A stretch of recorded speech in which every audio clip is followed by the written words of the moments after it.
इतना एटीट्यूड में, इतना घमंड में, इतना अहंकार में। देखिए ये मेरा काम नहीं है, ये जो है हेडमास्टर का काम है। अब जो भी बात करना है ऑफिस में जाकर बात करिए।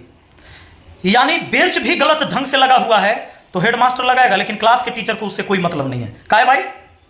जनता के टैक्स के पैसा से आपको वेतन मिलता है और उस गरीब जनता का बच्चा उस स्कूल में पढ़ता है। सवाल तो मैंने किया है और आपके बीओ साहब को भी कॉल किया गया है। सोमवार को क्लास की पूरी व्यवस्था सही रहनी चाहिए। दोस्तों आपने सुना ही होगा कि शिक्षक कभी साधारण नहीं होते, प्रलय और निर्माण दोनों उनकी गोद में पलते हैं। आज ये मैं बात इसलिए कह रहा हूँ, आप सब जानते हैं मैं अपने पंचायत का एक मुखिया भी हूँ। मुखिया तो मैं आज बना हूँ अभी जब चुनाव हुई थी, पंचायत चुनाव।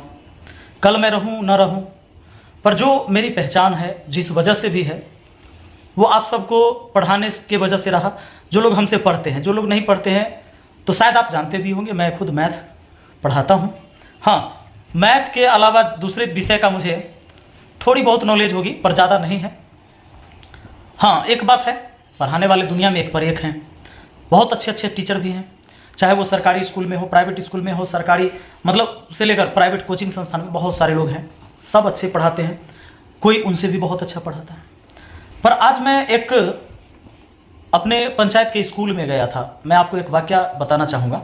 और उस स्कूल में जो मेरा विजिट था वो इसलिए था कि स्कूल की 4 दीवारी और गेट बनवाने हैं, लगवाने हैं उसमें, तो उसके शिलान्यास के लिए हम वहाँ पहुँचे थे,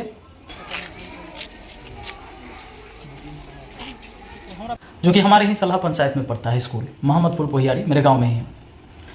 और जब मैं वहां पहुंचा तो सबसे पहले अचानक मैं ऑफिस में गया।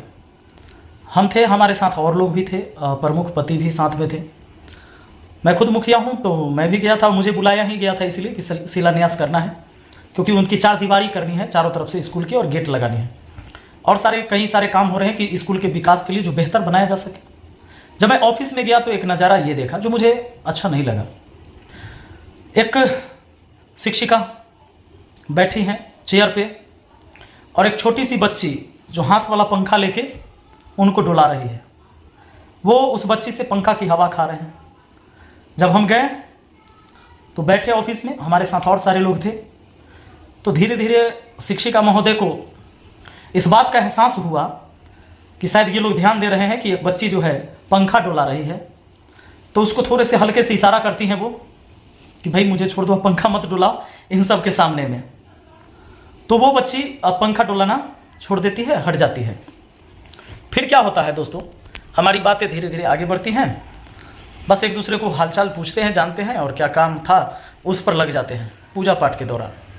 अब वो जो मैडम हैं शिक्षिका महोदय, अब उनको जो पूजा पाठ होके, एक होता है एक विध होता है, गांव के लोग भी इस बात को कहते हैं कि भाई चलिए कोई अच्छा काम करे तो पहले पूजा पाठ कर ले। लोगों में एक आस्था है, विश्वास है, चलिए हम लोग भी उस चीज़ को शुरू कर देते। हमने थोड़ी सी पूजा पाठ ऐसे ही की एक कि भाई अब यहाँ से चूँकि पिलर उलर जो है उसमें आगे ज्वाइंट करना है, बाउंड्री की हाइट करना है, कहीं मरम्मती है, कहीं नई बाउंड्री है उसमें भी, तो उसके लिए क्या है कि तोड़ने से पहले जो पुरानी पिलर उनको तोड़ना है, तो थोड़ी सी पूजा पाठ। वहाँ पर वो शिक्षिका महोदय खड़ी थी, तो वो कहती हैं अब थोड़ी देर में वीडियो नहीं ना बन रहा है, वीडियो नहीं ना बना रहे हैं, वीडियो ही नहीं, क्या दिक्कत, ले लीजिए ना, ये गलत काम थोड़ा हो रहा है। अब होता क्या है कि कुछ लोग वीडियो को बहुत समझते हैं कि बड़ी खतरनाक चीज़ है। इन चीज़ों के लिए किसको डर लगता है? हाँ, ये बात को मैं मानता हूं कि कई बार ऐसे भी हुआ कि शिक्षक लोगों को भी वीडियो बना बना के बहुत टॉर्चर किया गया। जैसे कुछ पूछना है, कुछ भी पूछना है, कोई भी माइक उठाया पहुंच गया। पर कई बार चीज़ें इस तरह की चीज़ें वाहियात भी लगती है कि जो चीज़ नहीं भी पूछना है वो भी चीज़ पूछे जाते हैं तो बेकार लगती है। लेकिन कई बार ये भी होता है कि जो चीज़ पूछना भी है या शिक्षक को बताना भी है, उस चीज़ से भी वो भागते हैं। तो यहां पर क्या हो रहा था कि बाहर, अभी मैं आपको वीडियो में सुना दूंगा, बाहर ये सारी चीज़ें हो रही हैं और शिक्षिका महोदय थोड़ी पीछे हैं कैमरा के, कहते वीडियो नहीं ना बन रहा है। तब मेरा थोड़ा सा रिप्लाई आया रुक के, मुझे लगा भाई इस बात से क्या दिक्कत होनी चाहिए इनको, तो मैंने कहा कुछ गलत काम नहीं ना हो रहा है। उसके बाद फिर बातें आगे चली गई। शिक्षिका महोदय वहाँ से अपना निकल ली, वहाँ नहीं रुकी। तो फिर ये सारे काम हो रहे थे। फिर मैंने सोचा थोड़ा बच्चों से मिलता हूँ कि क्या भाई क्या स्थिति है, चूँकि शिक्षक नए नए अभी बहुत सारे आए हैं, और खासकर बीपीएससी से बहाल होकर शिक्षक आए। शिक्षक भी अब भारी संख्या में हो गई है, अब बहाना नहीं है। 8वां क्लास तक स्कूल है और 9 शिक्षक हैं उस स्कूल में, तो अब ये बहाना नहीं है कि भाई शिक्षक नहीं है। हम पहुंचे ऊपर क्लासरूम में, बच्चों को देखा, एक ही क्लासरूम में 6ठा क्लास के बच्चा और 8वां क्लास के बच्चा बैठा हुआ है। अब इनकी कॉम्बिनेशन ऐसी है कि 6ठा क्लास वाला 8वां क्लास वाला एक ही बोर्ड है, वहाँ पे पढ़ाया जा रहा है। ये सब ठीक है, पर इस स्कूल में एक आप नज़ारा देखेंगे तो आपको मजा आएगा कि जो बेंच लगाए गए हैं ना, ये दीवार के साइड साइड से लगाए गए हैं। और जानते हैं इसका सबसे बड़ा रीजन क्या है?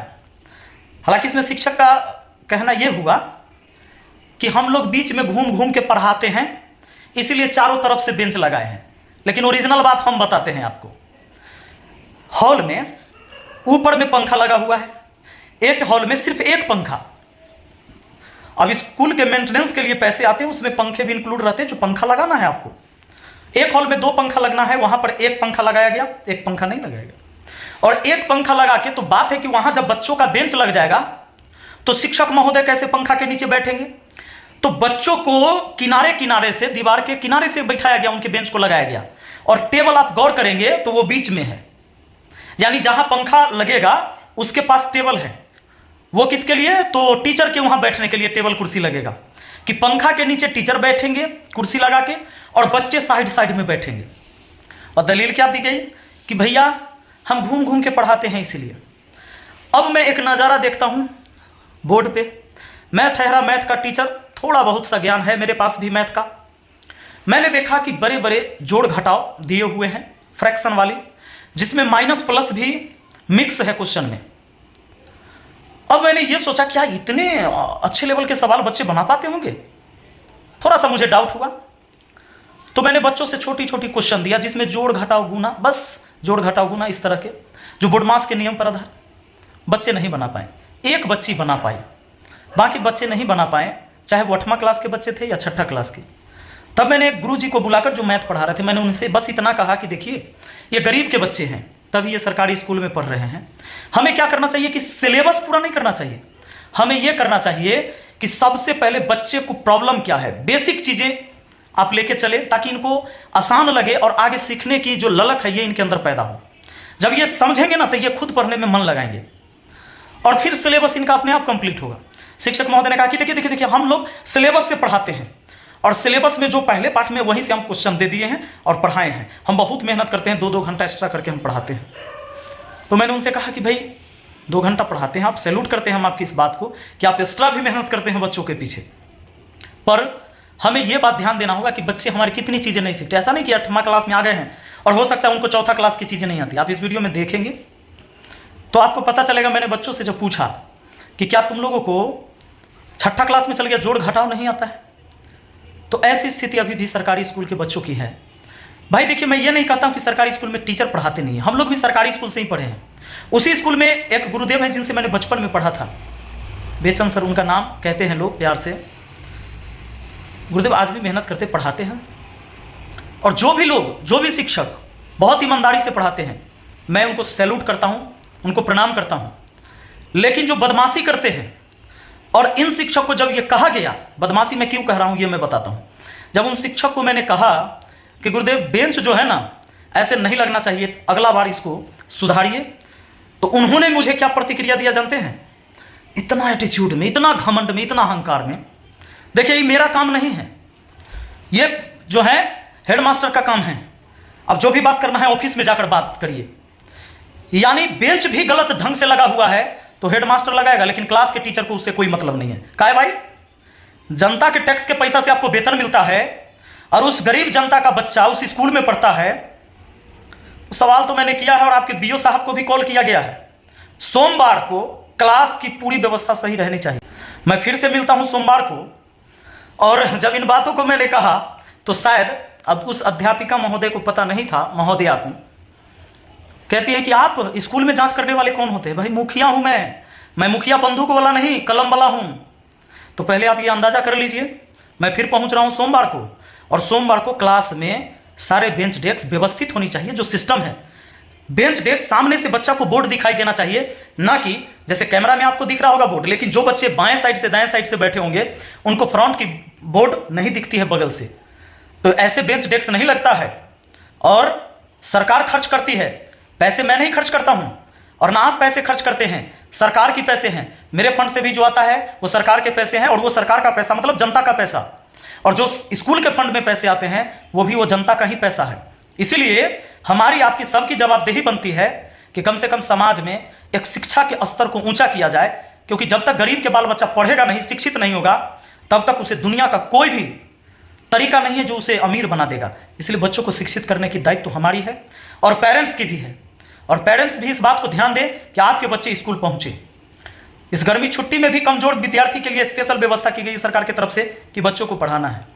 और स्कूल में तो भाई ये बात पक्का है कि अगर समाज ने मेरे जैसा व्यक्ति, थोड़ा पढ़ा लिखा तो मैं हूं, तभी आज 50 लाख से ज्यादा विद्यार्थी को पढ़ा रहा हूं, तो समाज ने अगर ऐसे लोगों को चुना है, और सरकारी स्कूल की व्यवस्था अगर नहीं सुधरा मेरे रीजन में, तो मैं भी समझूंगा कि मैं फेल ही हूं। इस लाइन में जब मुझे लोगों ने प्रतिनिधि बनाया है, मुखिया चुना है, तो मैं खुद को समझूंगा मैं एक असफल व्यक्ति रहा इस क्षेत्र में भी। मुझे नहीं पता कि मैं कितनी चीजें सुधार पाऊंगा, पर यह बात पता है मुझे कि मैं कोशिश तो जरूर करूंगा, और यह लगातार प्रयास रहेगा। तो चलिए, बहुत बहुत धन्यवाद। और इस तरह से अपने अहंकार को ना पालिए, क्योंकि आप एक शिक्षक हैं, आपसे बच्चे सीखते हैं, और एक मुखिया का पावर है कि वो स्कूल में जा सकता है। मुखिया पंचायत का अध्यक्ष होता है, वो पंचायत में हो रहे हर कार्य को देख सकता है, उसकी निगरानी कर सकता है। इसलिए मैं सोमवार को फिर से मिल रहा हूं, और सारी चीज़ें व्यवस्थित होनी चाहिए। मैंने बीओ साहब को भी कह दिया है कि व्यवस्थित मुझे चाहिए तो चाहिए, और नहीं चलेगा कोई बहाना। और जो भी लोग, बहुत गुरुदेव ऐसे हैं कि बहुत ईमानदारी से पढ़ाते, मैं उनको सैल्यूट करता हूं। मैं भी सरकारी स्कूल से ही पढ़ा हूं, लेकिन जो पढ़ाई नहीं करवाएंगे, दाएं बाएं करेंगे, तो भैया हमारे पंचायत में तो बड़ी मुश्किल हो जाएगी। चलिए, बहुत बहुत धन्यवाद, thank you, best of luck. अब टीचर भी तो खड़ा होगा यहाँ से, अगला दिन इस चीज को सीधा करके रखिए, भागे से नहीं होगा, भागने से नहीं। जो वहाँ पे प्रधानाध्यापक है उनको कहिए आपके जो ये आप अगर क्लास में शिक्षक आपको इतना पता नहीं है, प्रधानाध्यापक को खाली पता होगा। एक चीज और है, जो चीज है उन लोगों को देखना है। ये चीज आपका काम नहीं है कि अगर बेंच गलत आइए आप